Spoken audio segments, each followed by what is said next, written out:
Hello, so today we're going to be talking about Vex, and specifically we're going to be talking about Vex with Exotech. This is going to be a little bit of a deep dive into talk about how to play around this particular line. It's becoming a lot more popular. It was really popular in the recent tournament on the weekend. I forget what it's called because I always forget the names of them. But I also wanted to make it because I actually recently did a guide on my channel on how to play Exotech, so I wanted to do this one because it's a little bit related to that. At the time, I didn't think it was relevant to Exotech, and I was planning on making this guide in the future anyways, but because it's becoming really popular now, this is kind of like an amendment to that video. If you're looking for an AP solution or a pivot option out of Exotech, this is a good option. It's basically playing as a Vex primary carry with Exotech, which might seem a little bit weird at first, but then if you play it a little bit more, you'll start to realize, hey, it actually fits really well.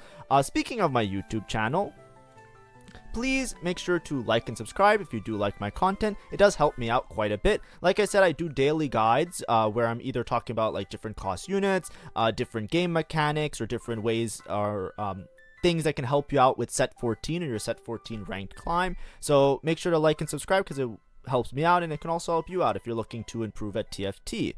So now let's talk about Vex with Exotech. The idea is that Exotech units actually have a lot of really good synergies with Divinicorp units, which Vex is a Divinicorp unit. So when you're thinking about these, you can think like, you know, there is Mordekaiser, which shares a synergy with Gragas, right? Divinicorp and Exotech. You have Sejuani, who shares a synergy with Renekton. They're both Bastions. You have Vex, who shares a synergy with Varus, right? They're both Executioners, and the list kind of goes on a little bit more, but the idea is that there's a really good synergy between these two comps. And the thing about Exotech is really good at tempoing, even though it's really contested. I know that everybody, I'm sure you guys have played it. I play the game and there's like 4 Zeri players in the lobby, including myself, because I also play Zeri. You know what I mean? I understand everybody's playing Exotech. It's the new hot shit right now. I get it. I understand. Don't worry. I'm not saying it's not popular. But what I'm saying is, it's really cheap, it's really efficient, and that's why it's really popular, because in your mid game, just being up items, these type of synergies are always really powerful because they're really good in your early game because you're just up an item, you're up in your mid game, and then converting that into a win. In this case, there's a lot of good win opportunities with like the Exotech items with Zeri, that Exotech is really popular. However, you can still use it to tempo pretty effectively and then play around Divinicorp and cap really high around 5 costs, which is what this line usually turns itself into. So the main line that you're usually trying to aim towards is a board that looks something like this. And the idea is that you're going to be playing around Exotech with Divinicorp units. Now, I'm going to show you 2 variations. There's this one, which is kind of like your intermediate step that's a little bit lower cap. And then there's the high cap version where you just put all the gold units, right? You just slam as many gold units as possible. We talk about it a lot on this channel, right? We talk about it a lot. You just put the 5 costs in, and usually your board's going to be better if that's how the game's played, right? So we're going to talk about this 5 Exotech version. The idea is that Exotech is really efficient because you get Exotech items. The Exotech items basically put you up a resource in a sense relative to a lot of other comps in the lobby, so it's actually really beneficial. Additionally, Exotech units gain a lot of HP. If you look at 3 Exotech, you have 50 HP per unit. 5 Exotech, you have 150 HP. This is like per item slammed on the unit. And then 7 Exotech, 225. So the comp is really efficient because not only could you play around some lower cost units in addition to your like standard 4 cost, 5 cost comps if you're playing towards these lines, you get a lot of HP from Exotech and you get the extra items. So what it means is that like even a Sejuani 1 is going to be fairly tanky, and a lot of times a Sejuani 1 with their stun is also going to have a really powerful cast. It can work really well for you. Mordekaiser is going to be pretty tanky because he's going to gain a lot of HP if you put 3 items on him, in addition to having the extra item in the resource and all of that. So this is a variation where you usually don't fit in 7 Exotech if you're playing Vex. The reason is you want to start to slam in some of those Divinicorp units to give Vex a little bit more of those Divinicorp stats. Gragas is a really good synergy because Gragas basically just gives Bruiser to your whole board, which is 100 HP to your whole board, plus the Divinicorp synergy, which is another 50 HP to your whole board. So he just gives 150 HP to every single one of your units. And if you're playing 8 or even 9 units, it adds up really fast. That's a lot of HP, that effective health that your board has that your opponent has to chew through. Now, when you're playing around Vex, this line is something that you do have to commit to a little bit early, and that's the problem with this comp. I'm not the biggest fan of this comp, I'm going to say it right out there, but it is really strong and I do respect it. But I'm just going to explain to you the shortcomings of it so you guys don't go into this thinking it's like a hard force, win every game kind of comp. The thing is that Vex, you really need to commit early. Vex, blue buff is almost essential on Vex. The reason is that Vex has a really low mana threshold of 30 mana. So blue buff becomes really efficient at translating like a small amount of auto attacks into a full cast. So if you really want this Vex to pump out damage, you need to have blue buff on the Vex. Additionally, if you read Vex's ability, she kind of hits like an AoE, like adjacent units. So often when you're positioning your Vex, you also want to position her closer to the middle. Something that they did with Vex, there's this passive ability, gain 15% Omnivamp, and then 150% of overhealing basically gets converted into true damage. So what does that mean? Basically, true damage is like something that kind of like, you know, more or less bypasses through armor and MR. So a lot of times true damage is really powerful, and if your unit does a lot of true damage, it can just like chunk away and like one shot or like absolutely delete units off the board. The idea is that it makes Gunblade really good on her. Gunblade basically gives your whole board a little bit of sustain because it can heal different units on your board, but it also gives Omnivamp as well as AP. So these are just good stats to have on the Vex, and she's basically the best user of Gunblade. Gunblade is almost essential, so you're basically pigeonholed into having these particular items, blue buff Gunblade. And the thing is, Gunblade isn't that great on many units. There's not many units that make great use of it unless they have like really explosive damage or they have like really good sustain. But Gunblade isn't like the greatest item if you're looking for a pivot option. And then in conjunction with blue buff, where you really need to prioritize it because getting two of the same component is pretty difficult sometimes in TFT, you have to kind of commit to it really early. That's like the main thing that you're looking for here. But blue buff Gunblade, and then the last item you have a lot of flexibility with. A lot of times you might just put like a guard breaker. Guard breaker often can work really well just because it synergizes with crit chance, it gives some extra damage amp, and you're already gonna have your ults critting because of the executioner trait, so that works out really nicely. Additionally, you can build towards other AP items like a Rabadons can work out really well. Even like if you're even in a like really bad pickle, you can even put like, you know, extra like, you know, utility items until you have a damage item. Archangel sometimes can work out, but it's really risky because this is more of an explosive damage comp, so like sometimes Archangel doesn't stack up high enough. But pretty much almost any AP generic item that gives damage amp or even a little bit of crit works out really well. I think Guard Breaker, I'm just a big fan of Guard Breaker, so that's the one that I'm going to put here. I think that it's, if I think about items that maybe are a little bit overtuned, it's been like a set or so that I think Guard Breaker is like up there. Like stocks on Guard Breaker have been high for a while, so Guard Breaker it is. In terms of your frontline items, this is where things get a little bit stressful. If you're playing around Sejuani, you almost always want to have a mana item on Sejuani. Sejuani really needs something to help her to cast. You want the Sejuani to get at least one cast off, or else you're gonna like have a problem. The cast is so important because the stun that Sejuani gives can often sway the fight, and it's extremely important. So a lot of times what you end up trying to make is a Protector's Vow. Protector's Vow basically gives you like a health shield at 40% health, so you have like this sustain where you're gonna live, and it gives you starting mana, so a lot of times you can get off one cast, even two casts off on the Sejuani. So a lot of times you want to make that item, but if you're already prioritizing blue buff on the Vex, this is a type of game where you have to have a really good spot for it, because you're really asking for a lot of tiers here in order for this comp to be very effective, and that's something that you have to note. It's not something you can easily pivot into. It's not something you can just say to yourself, okay, I'm just gonna play Vex, it's like, you know, sure, that's open. It's more so like you have to start the game out with a lot of tiers in order to make sure that you can fully itemize and play around your board.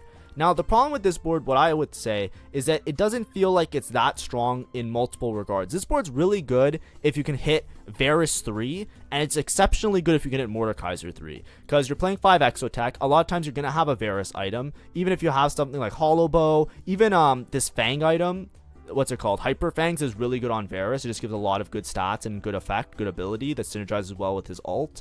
But Hollow Bow as well is really good on him. If you have a damage item that works with Varus, your 5 Exotech really matters a lot. These are great, but additionally, tank items are really powerful, and especially if you can hit a Mordekaiser 3-star, then your tank items are going to be really good. Usually the one that people like the most is the purple one, so, but you know, I digress. It's fine. Whichever one you hit, you usually want to have some rendition of some of these Exotech items to work. If you don't have Varus 3, Varus 2-star is pretty strong, can do a lot of damage, but a lot of times it's like you're competing with AP items between the Varus and the Vex. So unless you have a lot of AP items, it could be a little bit awkward. A lot of times you end up just putting utility items on the Varus. He's like your Morello holder because it works a little bit like damage, but then can also spread the anti-heal.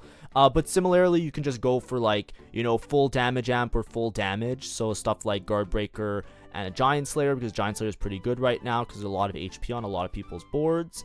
Like that could work out really well. But additionally, like, your item builds are pretty flexible as long as you have a Shojin and then 2 damage items that are AP related. That's usually okay for Varus, but a lot of times you have an Exotech item, so you can be pretty efficient on what items you're putting on the Varus.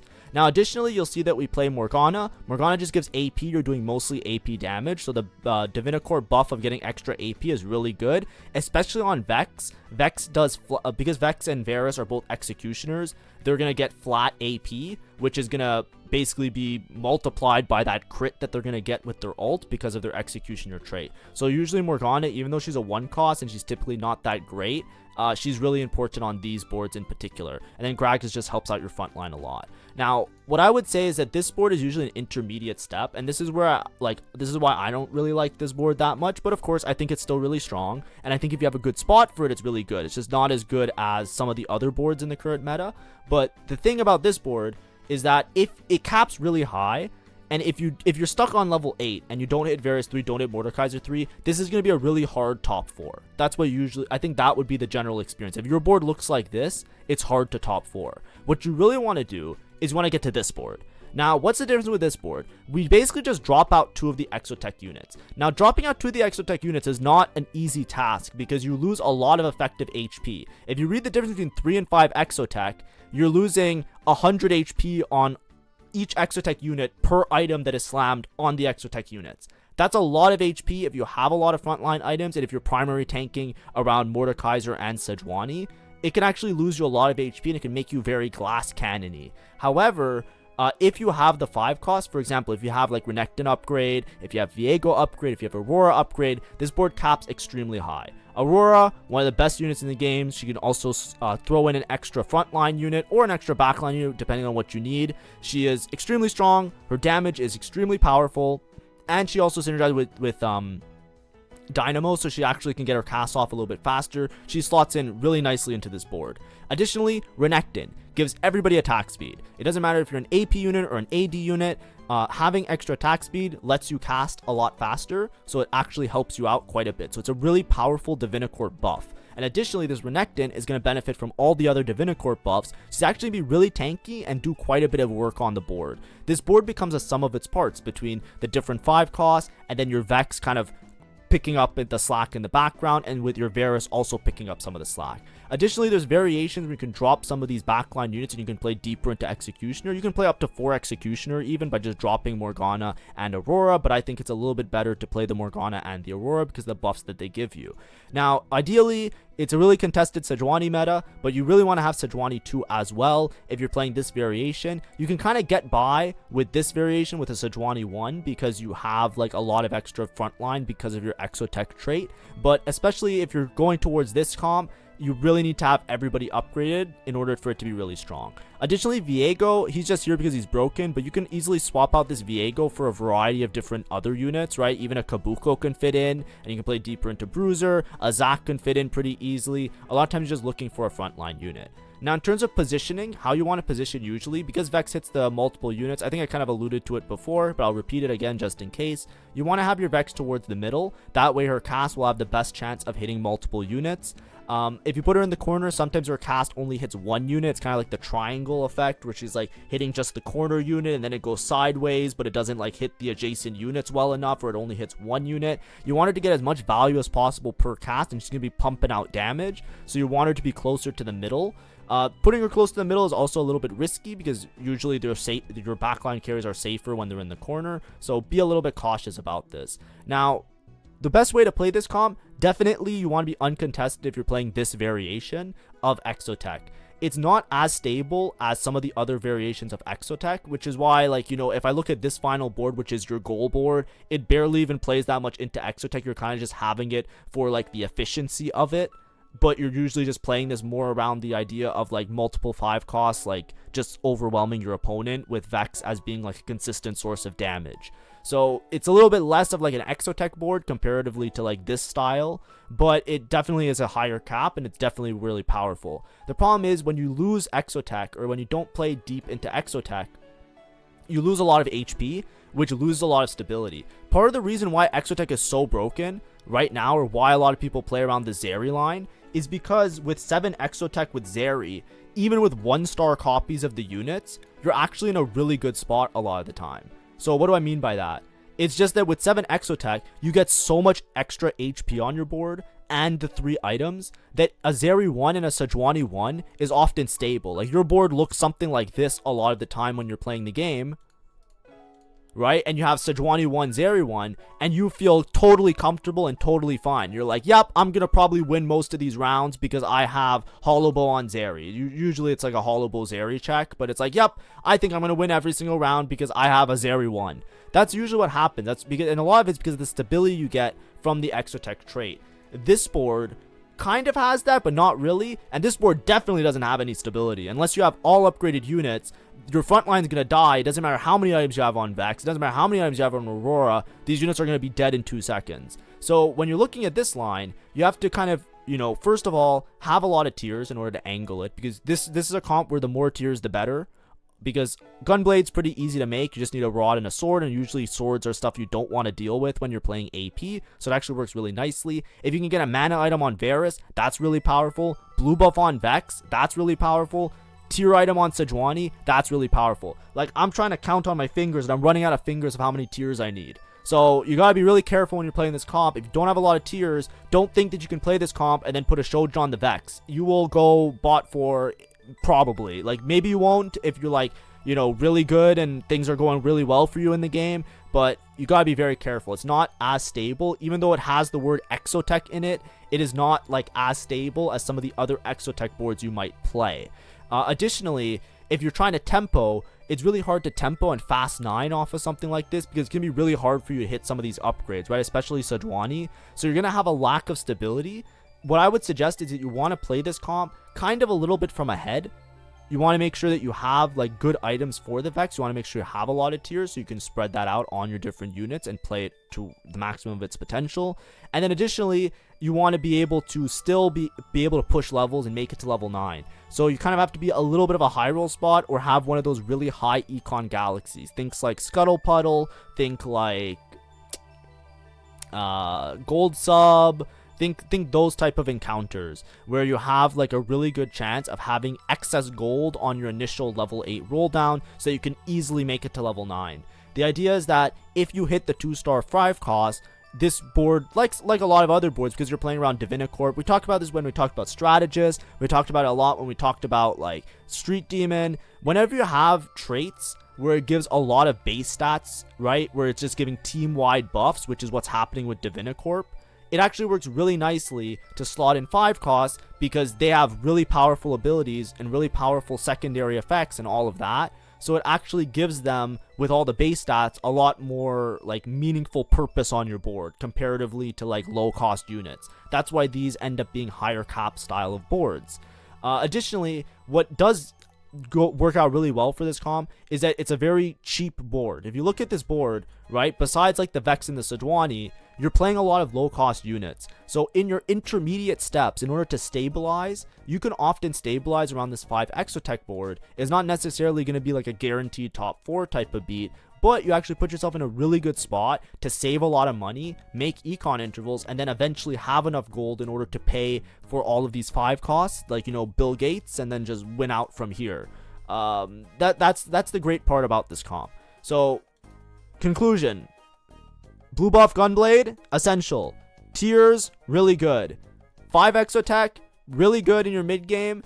Make sure your items are good. Frontline items, ideal. Some items on Varus, ideal. If you can hit Varus 3, go for Varus 3-star. That's fine. If you can hit Mordekaiser 3, go for Mordekaiser 3. That's fine. They're going to be hard to hit because there's usually a lot of Exotech players. If you can make it to level 9 and you can play around your 5 costs, play around the 5 costs. That's your max cap. That's going to make you really powerful. Your Aurora is going to do as much damage as your Vex. Put items on Aurora. Put items on Viego. Put items on Renekton. That's the idea. I just wanted, like I said, end of video, but I just want to go through it because, like I said, I already talked about Exotech.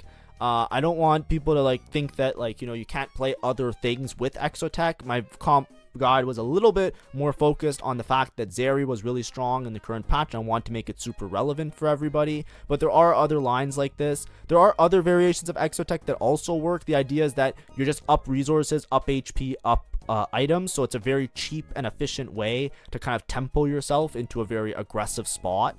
So, you know, this is a Vex variation. There's other variations that play with other Divinicorp units. There's even the Zed variation where you play it out of a Cypher cash out. All of those make sense. It's just like a really efficient way of stabilizing your board with this core. And obviously you want to go for your max cap. I would not personally play this comp that often unless I have a lot of gold or a lot of tiers, right? Those are my two criteria. I want a lot of gold and a lot of tiers, because if I don't have a lot of gold and I'm stuck with this type of board contesting all the Zeri players for Sejuani, I'm probably going to lose the round. And then if I'm stuck without tiers and I don't have perfect or really good Vex items, like I don't have blue buff on Vex, then I might as well just FF. That's why I would recommend to play this sparingly unless you have those two main criterias. And Gunblade is very essential. It might not seem it at first, but the true damage buff with the Vex is also really powerful for that. Additionally, augments, if you're looking at augments besides the gold generation augments and stuff like that, there's some augments that work really well with Vex. All the ones that give you Omnivamp, right, work really well. So like Health is Wealth is a good idea. Last Stand can work out really well. Sated Spellweaver is actually really crazy. After casting an ability, you gain 20% Omnivamp for 3 seconds. That one's insane because Vex casts so fast because she has such a low mana threshold that you basically have like constant uptime of the extra Omnivamp, which translates into true damage, which translates into straight up damage basically. So there's like lots of stuff like that where if you see augments like that, it can actually put you in a really good spot. So just stay tuned for those or pay attention to those. But anyways, thanks for watching. Hopefully that was helpful. Hopefully you know how to play the Vex comp now to a rough idea, to a rough extent. Be careful out there and happy climbing. Have fun. See ya. Bye-bye.